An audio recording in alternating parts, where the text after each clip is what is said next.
Hello dears, ഇന്ന് ഞാൻ share ചെയ്യാൻ പോകുന്നത് കേരളത്തിൻ്റെ തനി നാടൻ പലഹാരമായ ശർക്കരയും തേങ്ങയും വിളയിച്ചുണ്ടാക്കിയ കൊഴുക്കട്ടയാണ്.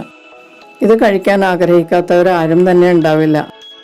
ഇത് കുറച്ച് വ്യത്യസ്തമായി മില്ലറ്റ് കൊണ്ടാണ് ഞാൻ ഉണ്ടാക്കിയിരിക്കുന്നത്. അപ്പോൾ ഇതെങ്ങനെയാണ് തയ്യാറാക്കുന്നതെന്ന് നോക്കാം. ആദ്യം നമുക്ക് കൊഴുക്കട്ടയുടെ കവറിങ് ഉണ്ടാക്കാനുള്ള മാവ് തയ്യാറാക്കാം. അതിനുവേണ്ടി ഞാൻ 3/4 കപ്പ് മില്ലറ്റാണ് എടുത്തിരിക്കുന്നത്. ഞാനിവിടെ ഫോക്സ് ടെയിൽ മില്ലറ്റാണ് കേട്ടോ എടുത്തിരിക്കുന്നത്. നിങ്ങൾക്ക് വേണമെങ്കിൽ ഏത് മില്ലറ്റും എടുക്കാം.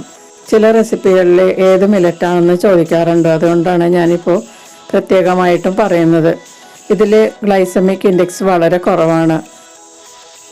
അപ്പോൾ ഇത് നമുക്കൊന്ന് റോസ്റ്റ് ചെയ്തെടുക്കാം. ഒരു പാനിലേക്ക് ഇതിട്ട് കൊടുക്കാം. അതിനുശേഷം ലോ ഫ്ലെയിമിൽ ഇളക്കി കൊടുത്ത് ഒരു 3-4 മിനിറ്റ് ചൂടാക്കാം. കൂടുതൽ ഫ്ലെയിം വെച്ച് ഇത് കരിച്ച് കളയരുത്. നമ്മൾ റവ വറുക്കുന്നത് പോലെ തന്നെ വേണം ലോ ഫ്ലെയിമിൽ ഇത് വറുത്തെടുക്കാൻ. 4 മിനിറ്റ് ഒന്ന് ചൂടാക്കിയതിന് ശേഷം നമുക്കിത് സ്റ്റൗ ഓഫ് ചെയ്ത് മാറ്റി വയ്ക്കാം. തണുത്തതിന് ശേഷം നമുക്കിതൊന്ന് പൊടിച്ചെടുക്കണം. മില്ലറ്റിൻ്റെ പച്ചച്ചുവ മാറാനാണ് റോസ്റ്റ് ചെയ്തത്. അപ്പോൾ ഞാനിവിടെ ഒരു മിക്സിയുടെ ജാർ എടുത്തിട്ടുണ്ട്. അതിലേക്ക് ഇത് തണുത്തതിന് ശേഷം ഈ മില്ലറ്റ് ജാറിലേക്ക് ഇട്ട് കൊടുക്കാം. ഇതിന് ഏത് മില്ലറ്റും എടുക്കാം കേട്ടോ. സ്വർഗം മില്ലറ്റ്, അല്ലെങ്കിൽ പേൾ മില്ലറ്റ്, അല്ലെങ്കിൽ ലിറ്റിൽ മില്ലറ്റ് എന്നൊക്കെ പറഞ്ഞ് കിട്ടും. അതിലേത് വേണമെങ്കിലും നമുക്ക് എടുക്കാം. ഇനി ഇതൊന്ന് നമുക്ക് പൊടിച്ചെടുക്കാം. 2-3 പ്രാവശ്യം നിർത്തി അടിച്ചാലേ നന്നായി പൊടിഞ്ഞു കിട്ടുള്ളൂ. അപ്പോൾ ഞാനത് നല്ലതുപോലെ പൊടിച്ചെടുത്തിട്ടുണ്ട്. തരിയില്ലാതെ പൊടിഞ്ഞു കിട്ടണം. പൊടിച്ചു കഴിയുമ്പോൾ തരി ഉണ്ടെങ്കിൽ നമുക്ക് ഒന്ന് അരിപ്പയിൽ അരിച്ചിട്ട് വീണ്ടും പൊടിച്ചെടുക്കാം. ഈ പൊടിച്ച മില്ലറ്റ് ഒന്ന് അളന്നെടുക്കാം. ഇപ്പോൾ കറക്റ്റ് 1 കപ്പ് പൊടിയാണുള്ളത്. 3/4 കപ്പ് മില്ലറ്റ് പൊടിച്ചപ്പോഴേക്കും 1 കപ്പ് പൊടിയാണ് നമുക്ക് കിട്ടിയത്. അതൊരു ബൗളിലേക്ക് ഇട്ട് കൊടുത്തിട്ട് ഇതിനാവശ്യമായ ഉപ്പും കൂടി ചേർത്തൊന്ന് മിക്സ് ചെയ്യാം. ഉപ്പൊക്കെ നിങ്ങളുടെ ടേസ്റ്റിനനുസരിച്ച് ചേർക്കുക കേട്ടോ. അതിന് പ്രത്യേകിച്ച് അളവൊന്നുമില്ല. നിങ്ങളുടെ ടേസ്റ്റിനനുസരിച്ചുള്ള ഉപ്പ് ചേർക്കുക. 1 കപ്പ് പൊടിയാണ് നമ്മൾ അളന്നെടുത്തത്. ഇനി 1/2 കപ്പ് വെള്ളം നല്ലതുപോലെ ഒന്ന് തിളപ്പിച്ചെടുക്കാം. തിളച്ചുകൊണ്ടിരിക്കുമ്പോൾ തന്നെ ആ വെള്ളം ഇതിലേക്ക് ഒഴിച്ചിട്ട് ഒന്ന് കുഴച്ചെടുക്കാം. അല്ലെങ്കിൽ നിങ്ങൾക്ക് പാനിൽ അടപ്പത്ത് വെച്ച് തന്നെ നമുക്ക് തിളച്ച് കഴിയുമ്പോൾ ഈ പൊടിയിട്ട് നല്ലതുപോലെ ഇളക്കി വേവിച്ചെടുക്കാവുന്നതുമാണ് കേട്ടോ. ഞാനിപ്പോൾ ഇങ്ങനെയാണ് ചെയ്തത്. നല്ലതുപോലെ ഒന്ന് കുഴച്ചതിന് ശേഷം ഇതിലേക്ക് 1 ടീസ്പൂൺ ഓയിൽ ചേർത്ത് കൊടുക്കാം. കുക്കിംഗ് ഓയിൽ ഏതെങ്കിലും ചേർക്കാം. എന്നിട്ടൊന്ന് നല്ലതുപോലെ കുഴച്ചെടുക്കാം. അപ്പോൾ മാവ് നല്ലതുപോലെ ഒന്ന് സ്മൂത്താകും. ഇനി ഓയിൽ ചേർക്കണ്ടെങ്കിൽ ചേർക്കണ്ട കേട്ടോ. അതിലൊരു പ്രയാസമില്ല. ഓയിൽ ചേർക്കണ്ടെങ്കിൽ ഓയിൽ ചേർക്കണ്ട, അത്രയേ ഉള്ളൂ. എന്നിട്ട് ഇത് നല്ലതുപോലെ മിക്സ് ചെയ്ത് സ്പൂണിൻ്റെ താഴെ ഭാഗം വെച്ച് നല്ലതുപോലെ പ്രസ് ചെയ്ത് കുഴക്കുക. അപ്പോൾ നല്ലതുപോലെ കുഴഞ്ഞു കിട്ടും.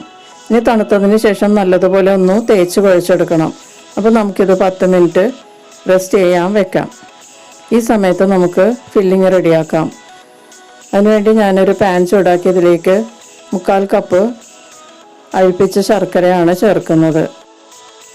ഇനി ലോ ഫ്ലെയിമിൽ ഇളക്കി കൊടുത്തൊന്ന് തിളപ്പിക്കാം. അപ്പോൾ ശർക്കര ഇതുപോലെ പതഞ്ഞിങ്ങനെ പൊങ്ങി വരും. ഈ സമയത്ത് നമ്മൾ തേങ്ങ ചേർക്കാം.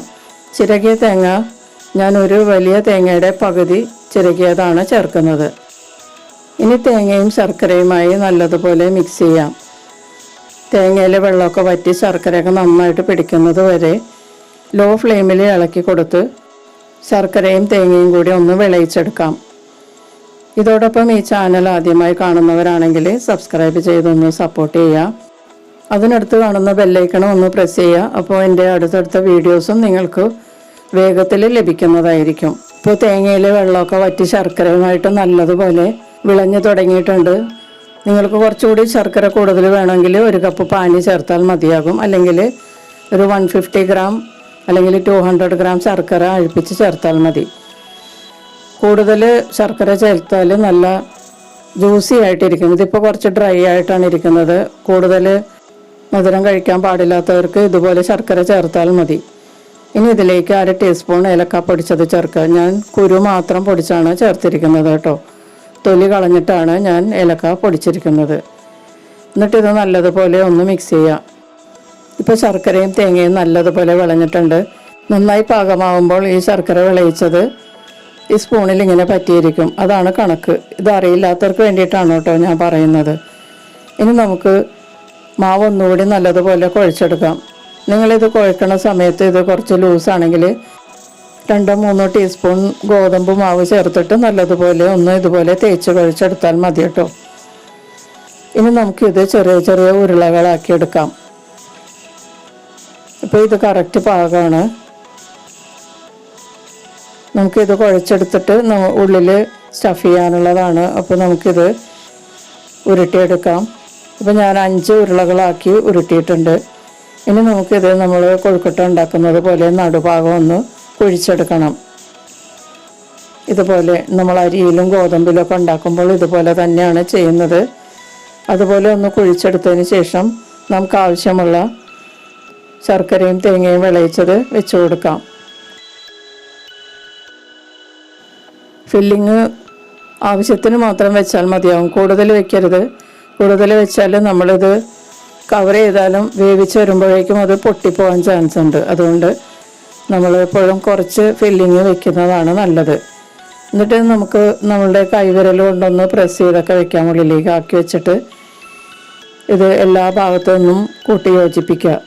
നമ്മളിത് കൊഴുക്കട്ട ഉണ്ടാക്കുന്നത് പോലെ തന്നെ മാവൊന്ന് മീതെ കൊണ്ടുവന്ന് കവർ ചെയ്യുക.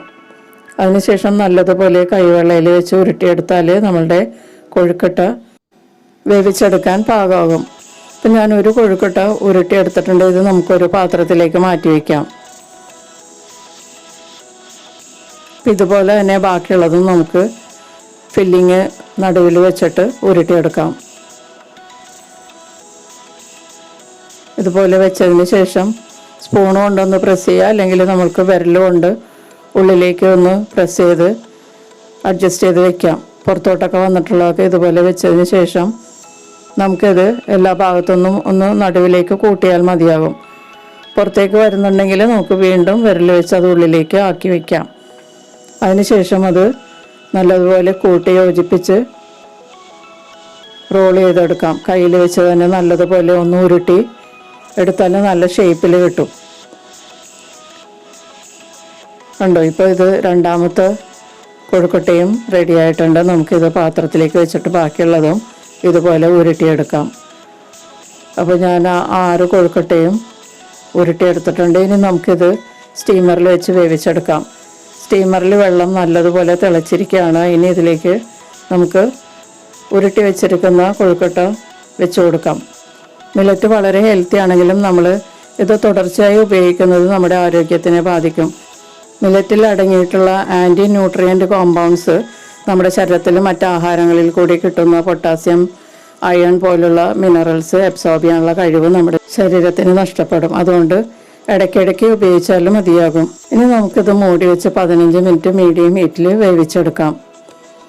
15 മിനിറ്റിന് ശേഷം തുറന്ന് ഇതിൻ്റെ ചൂട് പതിയെ ഒന്ന് പോയതിന് ശേഷം നമുക്ക് പുറത്തെടുക്കാം. അപ്പോൾ മില്ലറ്റ് കൊഴുക്കട്ട റെഡി ആയിട്ടുണ്ട്.